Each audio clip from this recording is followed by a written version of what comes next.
रेवती तिच्या नवऱ्याला नितीनला म्हणाली, "अहो, ऐकलं का? आता आपण आईंना आपल्याजवळ बोलावून घेऊया. मी अजून त्रास नाही सहन करू शकत."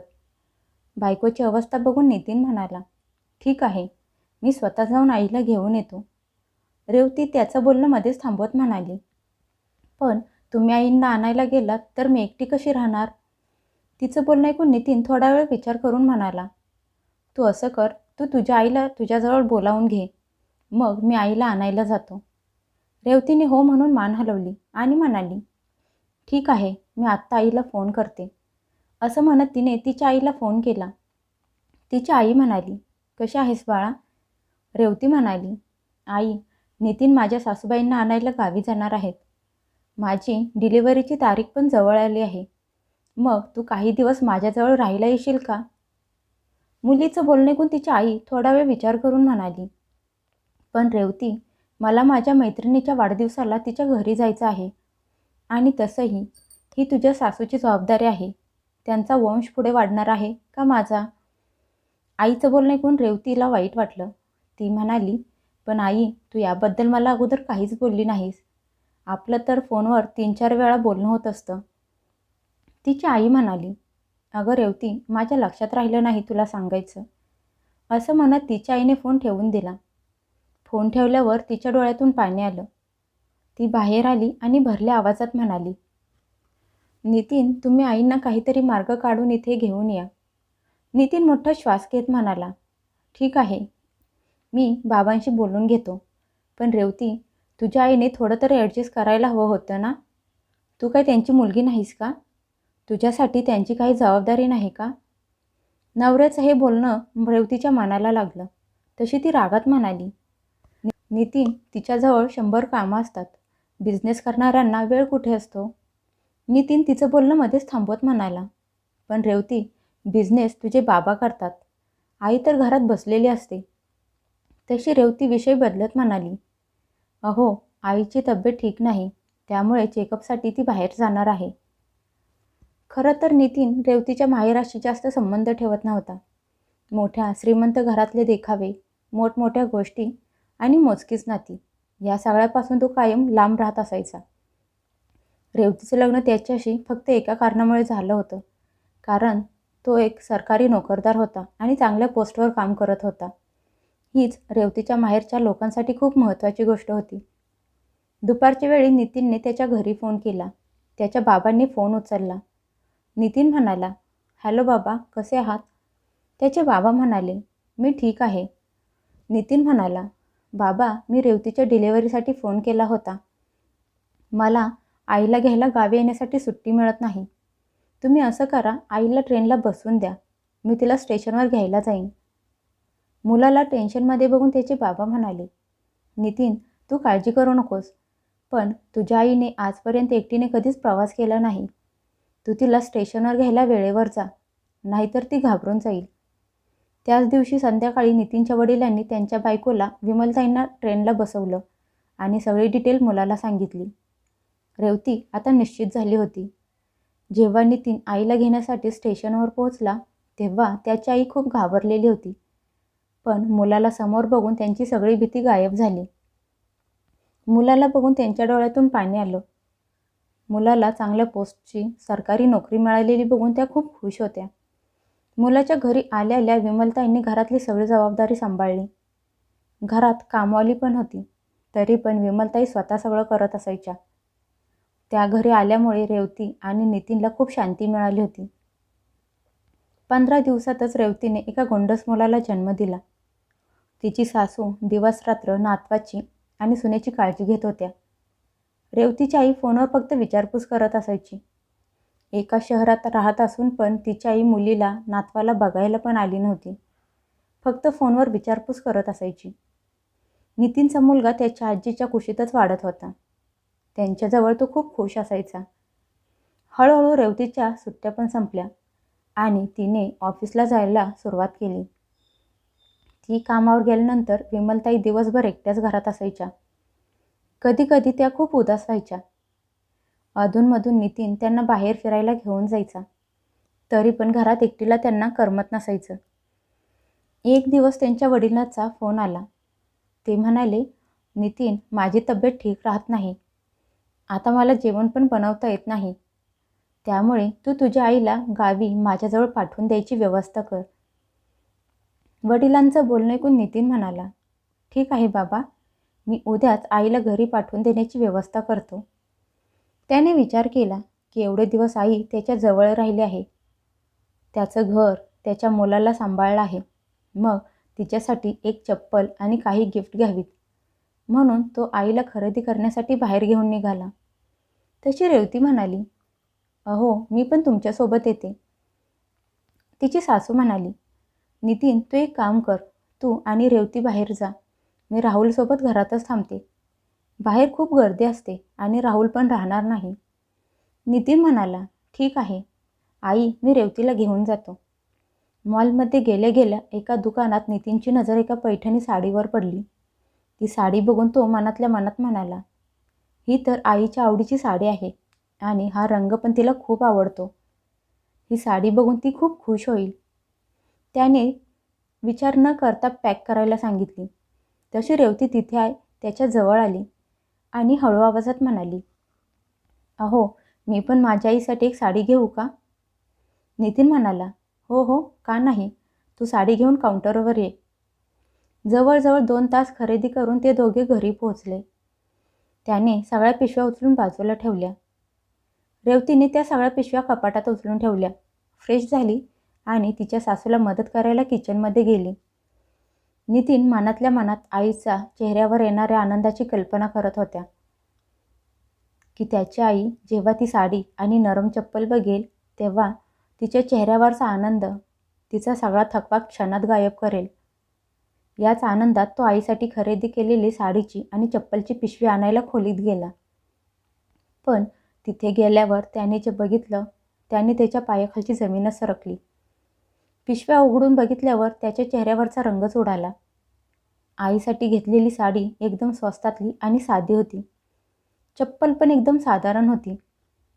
त्याने आईसाठी पसंत केलेली साडी आणि चप्पल ती नव्हतीच. त्या जागेवर दुसरंच काहीतरी होतं. तो लगेच उठला आणि त्याने कपाट उघडलं तर त्याच्या बायकोने त्याने आईसाठी घेतलेली साडी आणि चप्पल उचलून कपाटात ठेवली होती. ते बघून नितीनच्या मनात काहीतरी तुटलं. ते बघून त्याला लगेच समजलं की हा काही गैरसमज नव्हता, तर विचार करून केलेला प्लॅन होता. काही न बोलता तो आईचे ऑनलाईन तिकीट बुक करायला बसला. पण त्याचवेळी त्याचा फोन हँग झाला. त्यामुळे नाईलाजाने त्याला बायकोचा फोन मागायला लागला. तो म्हणाला, रेवती, मला जरा तुझा फोन दे, माझा फोन हँग झाला आहे. नवऱ्याचं बोलणं ऐकून रेवतीने तिचा फोन आणून त्याच्या हातात दिला आणि ती किचनमध्ये निघून गेली. फोन उघडताच त्याची नजर रेवती आणि तिच्या आईच्या चॅटिंगवर पडली. ते वाचून त्याला धक्काच बसला. त्यात त्याच्या आईचा अपमान केला होता. तिची तुलना केली गेली होती आणि एवढ्या महाग साडीच्या लायकीची त्याच्या आई नाही. त्याच्या आईचं तिकीट दुसऱ्या दिवशीचं संध्याकाळचं होतं.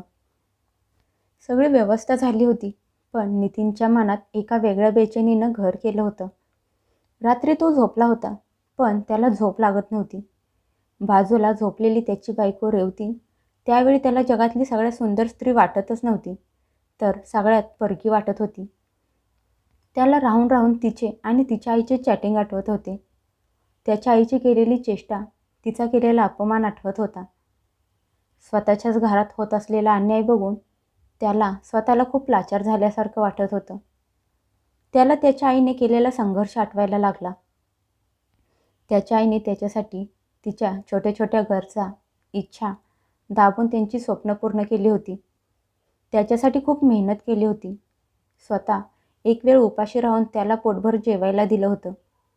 कितीतरी वेळा त्याच्या परीक्षेसाठी, शिक्षणासाठी एक एक रुपया वाचून साठवून ठेवलेला पैसा त्याला दिले होते. त्याच्या शिक्षणासाठी तिने तिचे दागिने पण विकले होते, म्हणजे त्यांचा मुलगा शिकून चांगल्या नोकरीला लागेल. आज तोच मुलगा चांगल्या पोस्टवर सरकारी नोकरी करत होता.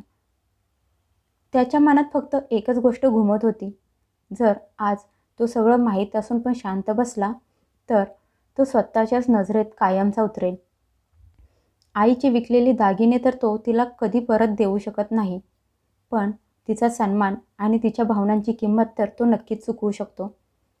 एक चांगली साडी फक्त कापड नसते, तर त्यात त्यागाचा मान असतो, जो शब्दात कधी सांगता येत नाही.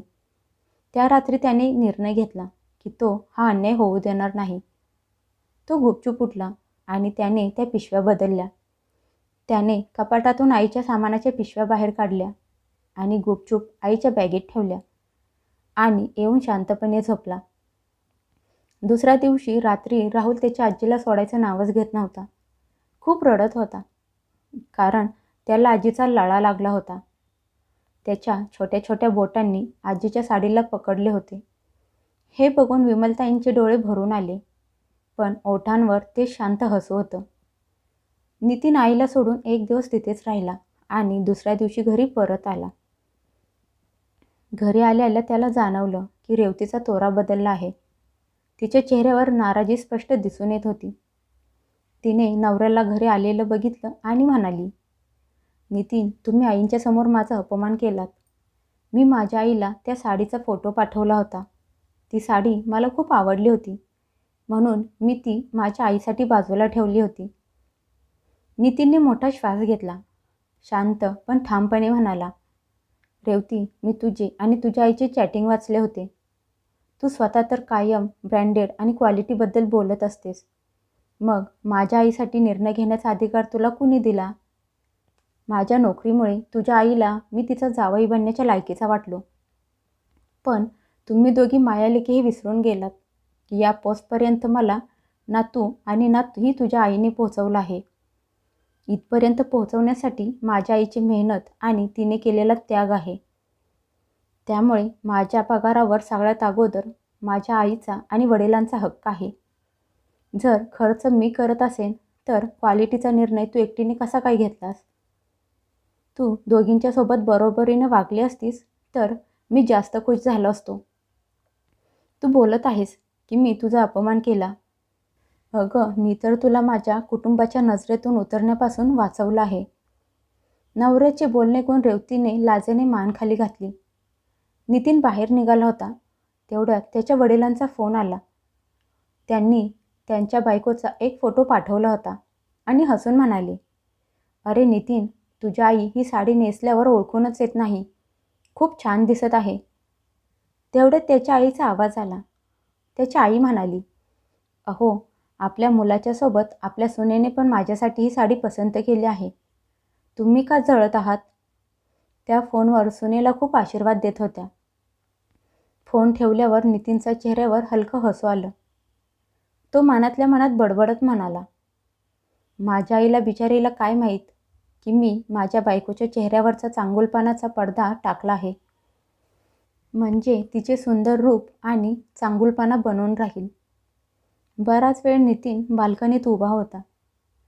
त्याच्या मनात उठलेले वादळ हळूहळू शांत व्हायला लागलं होतं.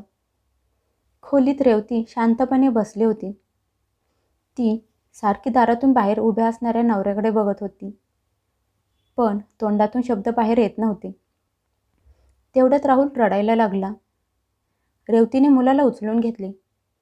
तिला आज पहिल्यांदा जाणीव झाली की ज्या घराला ती आजपर्यंत तिच्या गरजेनुसार स्वतःची समजत आली होती, त्याचा पाया कुणाच्या तरी त्यागावर ठेवला गेला होता. तेवढ्यात नितीन खोलीत आला. त्याने राहुलला उचलून घेतलं आणि न काही बोलता बायकोकडे बघितलं. त्याच्या नजरेत तक्रार नव्हती, फक्त एक आशा होती की यापुढे या घरात नात्यांचा हिशोब पैसे, ब्रँड किंवा दिखाव्याने नाही, तर मान, सन्मान आणि बरोबरीने होईल.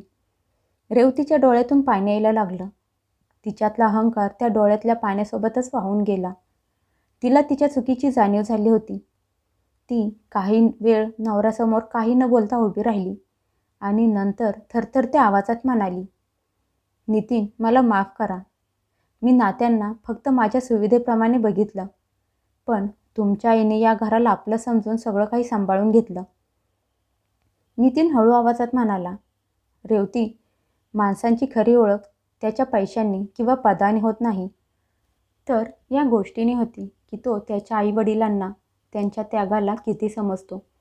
त्यामुळे माझी अशी इच्छा आहे की आपल्या मुलाने मोठे होऊन हे शिकावं की आईचा मान सन्मान, इज्जत करणे काय असते. हे ऐकून रेवतीच्या डोळ्यातून आनंदाने पाणी आलं. माणसाची खरी ओळख त्याच्या पैशाने होत नाही, तर त्याच्या वागण्याने होते.